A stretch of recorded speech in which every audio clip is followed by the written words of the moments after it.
Mm. Ha? Hi mga ka-idol, so today is April 9, 2026, araw ng kagitingan mga ka-idol. So, nakasave na po yung mga ka-idol, kaya di may mulakaw, kaya mag second harvest na may karon. Ali, balik ko yung mga ka-idol, mag-harvest na.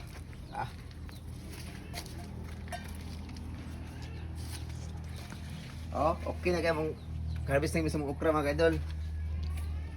The okra is coming. Okay. Oh. Then, oh, ganun ba?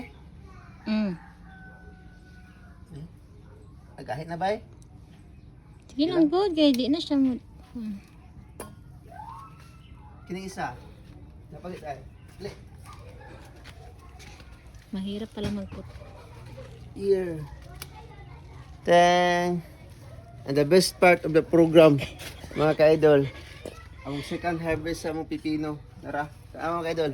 Pertinta ko, isa kadangaw. Buyag kayo. Yay! Dako kayo! So, for today's video, nakakuha namin isa ka pipino o tulog ka okra. Bye-bye!